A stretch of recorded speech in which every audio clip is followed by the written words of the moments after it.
একটা নতুন রেসিপি নিয়ে, সেটা হচ্ছে পূর্ববঙ্গের খুব জনপ্রিয় একটি টক।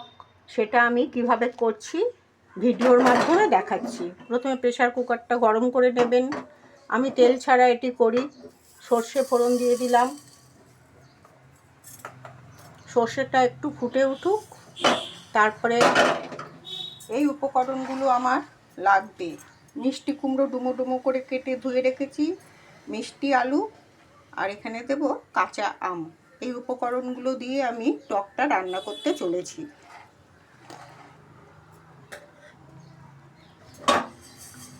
সর্ষেটা আমার ফুটে গেছে। এবার আমি প্রথমে দিয়ে দিচ্ছি মিষ্টি কুমড়ো।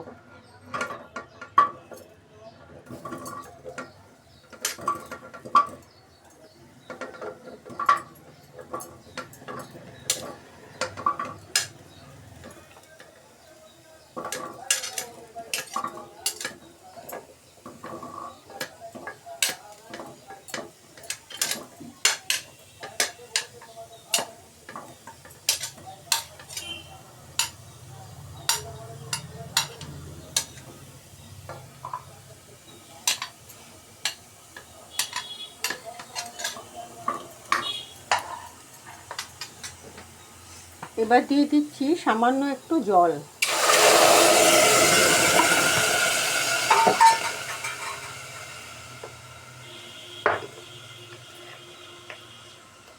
দিয়ে দিচ্ছি সামান্য একটু নুন। এটা একটু সেদ্ধ হয়ে এলে মিষ্টি আলুটা দেব। এবার আমি দিয়ে দিচ্ছি মিষ্টি আলুগুলো।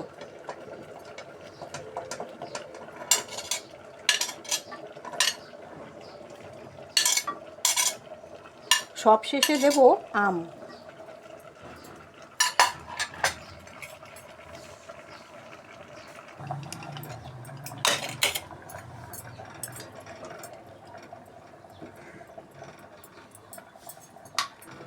মিষ্টি কুমড়ো এবং মিষ্টি আলু আরেকটু সেদ্ধ হবে, তবে আমি টকটা দেব। এখন টক দিয়ে দিলে এই দুটো জিনিস সেদ্ধ হবে না, একটু বাদে টকটা দিচ্ছি। দেখুন মিষ্টি আলু এবং কুমড়ো সেদ্ধ হয়ে গেছে। এবার আমি এর সাথে আমটা, কাঁচা আম অ্যাড করছি।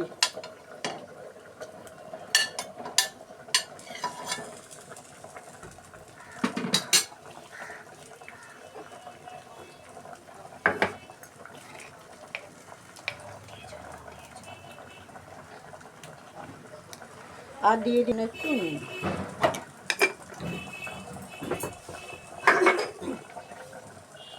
দিয়ে দিচ্ছি সামান্য একটু হলুদ। এবার দিয়ে দিচ্ছি একটু জল।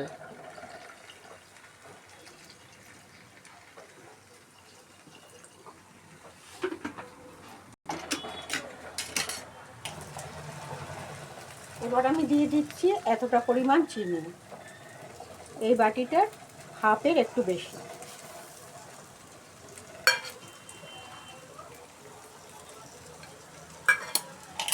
এবার প্রেসার কুকারটা লাগিয়ে দিলাম।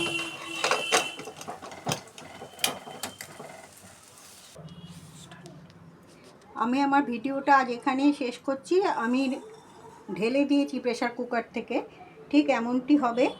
আর আপনারা গরমকালে অবশ্যই এটি রান্না করে খাবেন, শরীর খুব ঠান্ডা থাকবে। মিষ্টি কুমড়ো, মিষ্টি আলু আর কাঁচা আম, তিন তরকারি আমরা দেই না বলে সবশেষে একটা টমেটো দিয়ে দিয়েছি, গোটা থাকবে।